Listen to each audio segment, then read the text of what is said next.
Hello hi welcome to నానమ్మ వంటకాలు. ఇవాళ నేను మీకు జొన్న రవ్వతోటి పొంగలి ఎలా చేయాలో చూపిస్తాను చూడండి. దానికైతే నేను ఇంట్లో ఉన్న కూరగాయలు క్యారెట్, ఆనియన్, పచ్చిమిర్చి తీసుకున్నాను. జొన్న రవ్వ నీళ్ళల్లో నానబెట్టుకున్నాను. ఒకటి జొన్న రవ్వ పోసుకుంటే పావు కప్పు పప్పు పోసుకున్నాను. పప్పు కూడా నానబెట్టాను. రెండు కొంచెం ఒక హాఫ్ అన్ అవర్ నానబెట్టుకుంటే మనకు మంచిగా వస్తుంది. ఇప్పుడు స్టవ్ అయితే ఆన్ చేసుకొని నేను కుక్కర్లో చేస్తున్నాను. కుక్కర్ పెట్టుకొని కొంచెం నెయ్యి వేసుకున్నానండి. ఇష్టం లేని వాళ్ళు ఆయిల్ కూడా వేసుకోవచ్చు, ఏదైనా ఇష్టం అండి అది. ఇప్పుడైతే కొంచెం జీలకర్ర, తాలింపులో కొన్ని ఆవాలు, ఇవి చిటపటలాడుతుంటే మనము ఉల్లిపాయలు అవి వేసుకోవచ్చు. ఇప్పుడు కట్ చేసుకున్న ఉల్లిపాయ ముక్కలు, క్యారెట్ ముక్కలు, పచ్చిమిర్చి ముక్కలు, అలాగే కొన్ని నేనైతే ఒక 2-3 ఎల్లిపాయలు కూడా సన్నగా కట్ చేసుకొని వేసుకున్నానండి. ఇవి టేస్ట్ అయితే చాలా బాగా వస్తుంది. అది ఇష్టం అండి, మీ ఇష్టం ఉన్న వాళ్ళు వేసుకోవచ్చు, లేకుంటే స్కిప్ చేసేయచ్చు. ఇవన్నీ ఇట్లా మంచిగా వేయించుకోవాలి. ఇవి వేగుతున్నాక కరివేపాకు వేసేసుకోవాలి. ఇప్పుడు కరివేపాకు కూడా వేసిన తర్వాత మనం నానబెట్టుకున్న పెసరపప్పు ఇప్పుడైతే నీళ్ళల్లో నుంచి తీసి అట్లా తాలింపులో వేసేసుకోవాలి.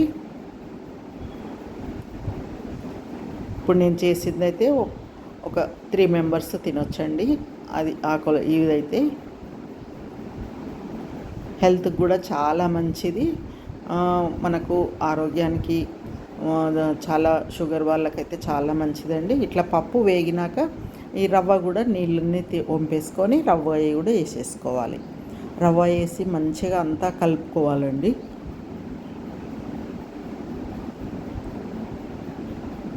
చూడండి, కుక్కర్లో అయితే మంచిగా మెత్తగా ఉడికిపోతుంది. జొన్న రవ్వ కదా, కొంచెము టైం తీసుకుంటుంది. అందుకే కుక్కర్ అయితే మంచిగా మనకు మంచిగా ఉడుకుతుందండి. మంచిగా ఉడకనివ్వాలి రవ్వను కూడా.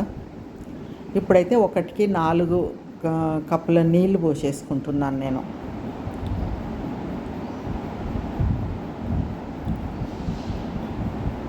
నాలుగు కప్పుల నీళ్లు పోసేసుకొని అట్లా అన్నీ కలిపేసుకొని ఇందులోనే కొంచెం లైట్గా పసుపు, మంచిగా మనకు చూడడానికి బాగుంటుంది, కలర్ వస్తుంది.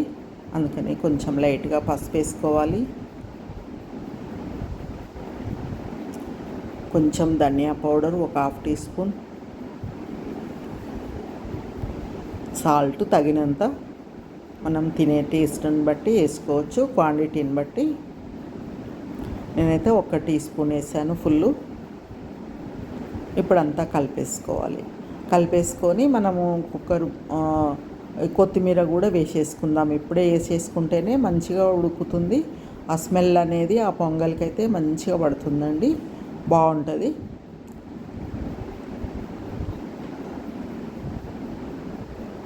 ఇప్పుడు కుక్కర్ మూత పెట్టేసుకోవాలి. క్లోజ్ చేసుకొని మనము వెయిట్ పెట్టుకుంటే 2 విజిల్స్ రావాలండి. సిమ్లో పెట్టుకుంటున్నాను. స్టవ్ అయితే 2 విజిల్స్ వచ్చినాక బంద్ చేసేసుకోవాలి.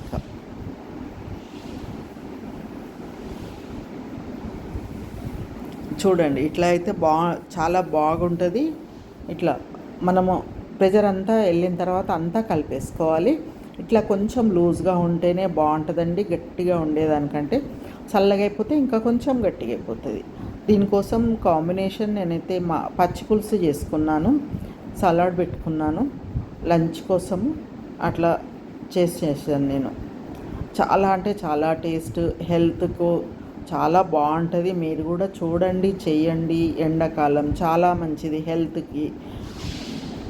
Thank you for watching.